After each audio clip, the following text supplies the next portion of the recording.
اسی طرح کے ایک بندے کے ساتھ بات ہوگی اور بڑے دھڑلے سے وہ کہہ رہا تھا کہ لوگ نمازیں بڑی پڑھتے ہیں، داڑھیاں رکھتے ہیں، تسبیح پھیرتے ہیں، اندر سے بے ایمان ہوتے ہیں۔ تو میں نے کہا بھائی اندر کا تمہیں کیا پتہ؟ اندر کے حال اللہ جانتا ہے یا وہ بندہ جانتا ہے؟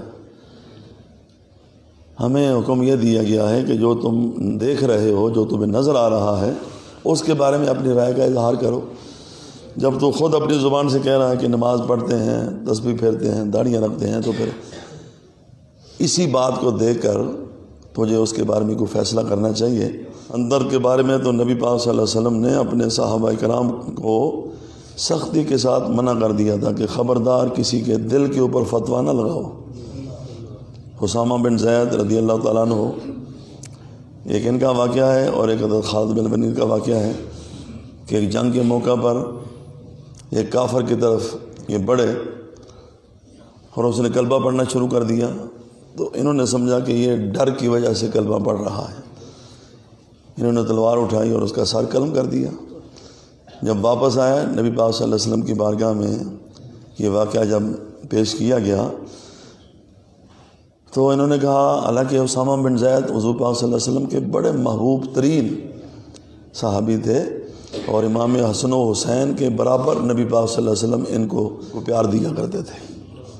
کئی دفعہ ایسا بھی ہوتا تھا کہ مثلا وہ ایک عورت کا واقعہ ہوا جس نے چوری کی تھی، تو کسی کی ضرورت نہ ہوئی کہ حضور پاک کی بارگاہ میں سفارش کرے کہ یا رسول اللہ اس کے ہاتھ نہ کاٹے جائیں، اس کو سزا نہ دی جائے، تو سب نے پھر ان کو تیار کیا اسامہ بن زید کو کہ آپ حضور پاک کے بہت پیارے ہیں، تو آپ کہیں یا رسول اللہ اس کو معاف کر دیا جائے۔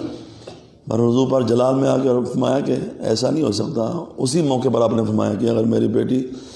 فاطمہ بھی بفرض محال ایسا کرے تو میں اس کے بھی ہاتھ کاٹوں گا۔ شریعت کا فیصلہ اٹل ہوتا ہے، قانون سب کے لیے ایک ہوتا ہے، کوئی امیر ہو کوئی غریب ہو، بلکہ پہلی قوموں کو اسی وجہ سے ہلاک کیا گیا کہ امیر کے لیے الگ قانون ہوتا تھا، غریب کے لیے الگ قانون ہوتا تھا۔ تو انہوں نے کہا یا رسول اللہ اس نے ڈر کی وجہ سے کلمہ پڑھا تھا، جب اس کو پتہ چل گیا کہ اب میری موت یقینی ہے اور میں تلوار لے کر آگے بڑھا تو اس نے ڈر کی وجہ سے کلمہ پڑھنا شروع کر دیا۔ تو حضور پاک نے فرمایا حلا شققتا قلبہ، تو کہتا ہے دل سے اس نے کلمہ نہیں پڑھا تھا، تو نے اس کے دل کو چیر کر دیکھ لیا تھا؟ اور پھر آپ نے فرمایا کہ اے اللہ جو کچھ انہوں نے کیا ہے میں اس سے بری ہوں، میرا اس سے کوئی تعلق نہیں ہے۔ تو وہ صاحب کہہ رہے تھے کہ جی ہم اچھے ہیں، ہم ان سے بہتر ہیں، ہم چلو نماز نہیں پڑھتے، ہم چلو یہ نہیں کرتے وہ نہیں کرتے، ہم اس سے بہتر ہیں۔ میں نے کہا یہی شیطان کا دھوکہ ہے